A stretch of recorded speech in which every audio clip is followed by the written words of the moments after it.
Sir RBI ने अभी फिर से नया गवर्नमेंट को एक बूस्टर के तौर पर पैसा रिफ्यूज़ किया, हालांकि उसमें से एक कंपोनेंट जो है 1.2 उनको देना ही था, लेकिन एक्सेस जो 56,000 करोड़, तो इसको कैसे देखते हैं? एक बूस्टर की तरह माना जा रहा है क्योंकि देखिए मोदी सरकार पहली सरकार है जो आरबीआई का जो प्रॉफिट है वो 99.99% ले रही है। इससे पहले कोई भी सरकार नहीं लेती थी, 50% लेती थी। दूसरा ये है कि ये जितना भी अमाउंट है उसमें से 90,000 करोड़ तो बजट में दिखा दिया आप, यानी आपको खर्चा कर लिए। दूसरा बचा आपका 86,000 करोड़। अब 86,000 करोड़ में आप 70,000 करोड़ तो बैंक्स को रिफाइनेंस कर रहे, तो बचा के आपके पास एक गाजर की पुंगी है 16,000 करोड़ की।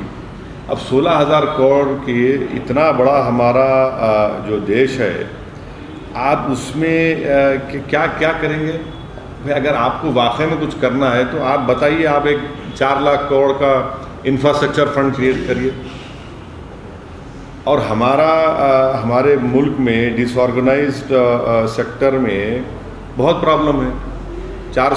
करीब 400 मिलियन के ऊपर लोग उसमें हैं। अब वो लोग तो बेचारे बिस्किट भी नहीं खा रहे, बिस्किट भी नहीं खा पा रहे। और चौथी बात ये है कि ये एक नया मेथड मोदी सरकार ने फिस्कल डेफिसिट को फाइनेंस करने का निकाला है। बड़ा इंजीनियस और बड़ा गलत है ये। वो क्या है कि रुपी को डिवैल्यू करो और डॉलर को उठा दो, तो उससे क्या होगा कि जो 430 बिलियन के हमारे डॉलर रिजर्व है वो करना चाह रहे हैं। अब ऐसा ही चलता रहेगा तो फिर ये एफडीआई क्यों आएगा इस मुल्क में? एफडीआई क्यों आएगा अगर आप यही करते रहेंगे? और फिर वो जो आपका पुराना ख्वाब था कि डॉलर और रुपए एक बराबर हो जाएगा, वो तो कभी होने वाला नहीं है। तो इसीलिए हम कहते हैं कुछ खातिर खा नहीं है। इस मुल्क को ज़रूरत है रोज़गार की, और ख़ास तौर से डिसऑर्गेनाइज सेक्टर में, जहाँ पर आज लोग बिस्किट भी नहीं खा सक रहे, उनकी नौकरियाँ जा रही हैं। और हम तो उम्मीद कर रहे थे कि प्राइम मिनिस्टर को इतना बड़ा जो 308 एमपी इनको हिंदुस्तान के अवाम ने इनको इतना बड़ा मैंडेट दिया, वो तो मैंडेट कुछ नहीं कर रहे हैं। एक बजट आया और फाइनेंस मिनिस्टर को दूसरा बजट देना पड़ा। तो ये चीज़ें हैं।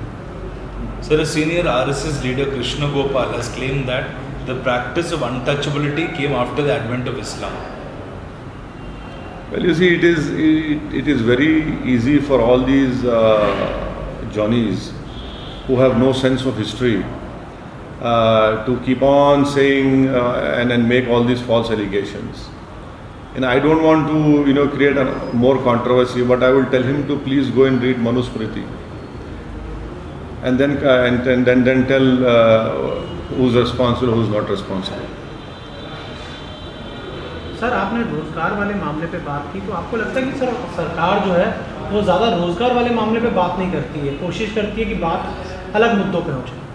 देखिए, अनऑर्गेनाइज सेक्टर में 450 मिलियन लोग काम करते हैं। अब वही परेशान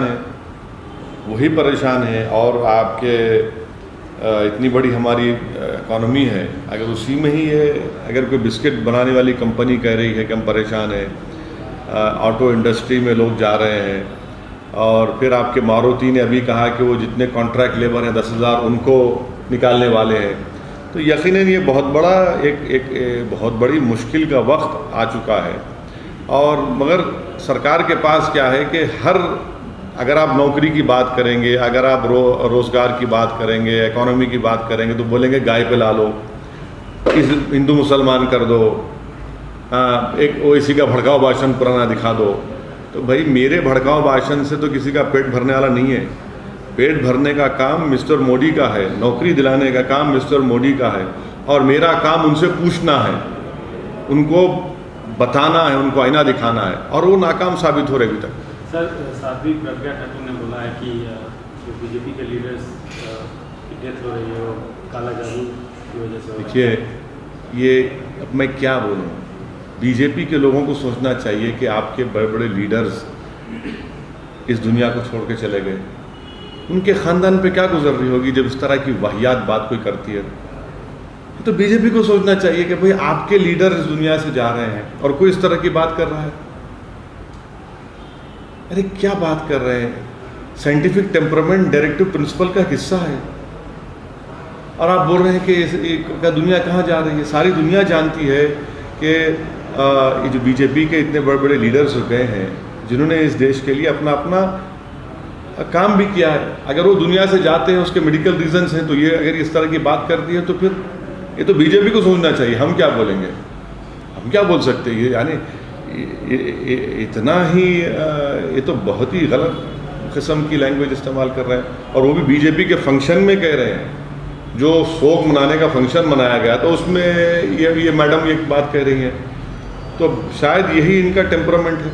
सर, पाकिस्तान के वज़ीर आज़म ने कहा है कि कश्मीर के मसले पर भले पूरी दुनिया हमारी बात न सुने लेकिन हम किसी हद तक जाएंगे। छोड़िए ना, वो बोलते रहते हैं, उनका काम बोलते रहना है, इसमें करेंगे क्या आप? नहीं, ऐसी खबरें आ रही है कि गुजरात में करने वाले हैं, झारखंड में आपने नहीं, झारखंड में जाने वाला हूँ इंशाल्लाह। मैं झारखंड जाऊँगा। झारखंड में हमारा यूनिट काम कर रहा है। हुबान मलिक साहब वहाँ के प्रेसिडेंट हैं, वो काम कर रहे हैं और इंशाल्लाह हम झारखंड में भी इलेक्शन लड़ेंगे। महाराष्ट्र के बारे में तहसील साहब को दिया था सर, आप कल नहीं, सब गलत बात है। महाराष्ट्र में हमारा अलायंस है, रहेगा बड़ा साहब के साथ। और सर, और दूसरे स्टेट का गुजरात में भी सुनने में आया। अब देखिए, अभी तो फैसला नहीं हुआ है, फैसला जब हो जाएगा आपको बताएंगे।